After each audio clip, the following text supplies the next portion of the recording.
here with Alex Leese, the Group CEO of Pronet Gaming.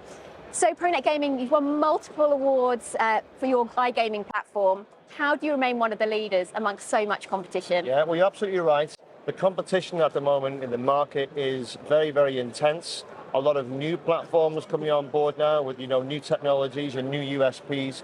Quite clearly that means from Pronet, we need to continue to invest in our tech teams and in the innovation of the product. But ultimately, where I see Pronet Gaming's USP is always in the people that we have and the service that we offer. And that also includes the IT teams. You can have great tech, but you need someone who can actually operate it in a very, very agile manner and deliver it for clients quickly. In terms of service and account management and support, it's being able to actually understand their business from a B2C perspective and not just be a B2B platform provider. There's your tech, off you go. Can you share some of your observations about current gaming trends in Asia, such as market behaviour, for example? Yeah, so in terms of the trends now that we're seeing in the Asian markets, quite clearly there's a lot of talk now about the AI-driven content, trying to be a bit more personalised over there.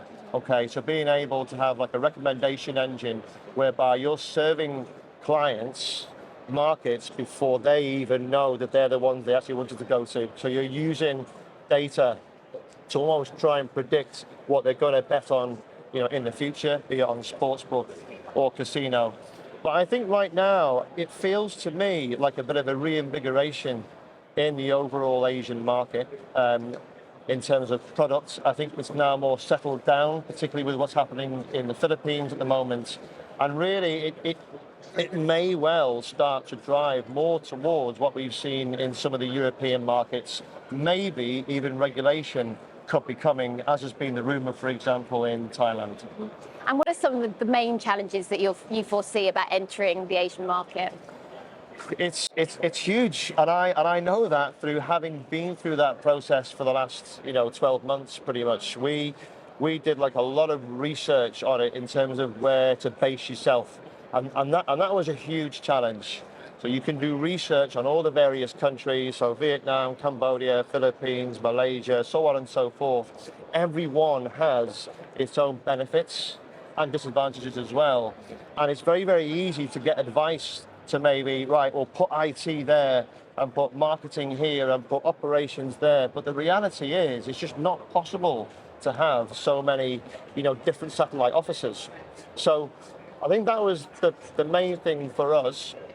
And I presume that challenge will also exist for the others, is actually which base to pick where you can recruit the talent that you need across multiple disciplines.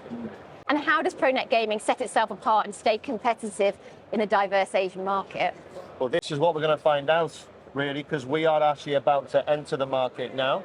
That gives us a chance, I feel, to be quite, considered about it in terms of the products that we push on and actually what we put live. It gives us the time, really, to ensure that when we do really push on, and that will be March, April, May, and then the build up to June, that we have the product suites that matches the market. And that could be everything from PSPs through to the actual presentation of the Asian markets, through to other features that are necessary, such as the agent management system. And what's your take on the future of online gaming in Asia? For me, I think this is what I touched on before. I just sense that, sort of having seen what's happened in LATAM, and there was almost a kind of industry push towards getting more and more countries regulated over there. And I just can't see it going, any other way, because obviously, like, the Philippines has been like the main driver behind it. If Thailand follows suit, then it does pave the way, for other countries to open up. And I think they can recognize the volumes that we're seeing in those markets. But ultimately, the government is not able to benefit through the tax revenue. So eventually, it's a fairly obvious thing to do. So maybe it's not like the most exciting trend. I'm not talking about AI or different products or sports. But the reality is that I think that regulation is going to be the real push of the next sort of 2 years, I think. And obviously, from our point of view as Pronet Gaming, we need to ensure that we're actually ready for the challenge.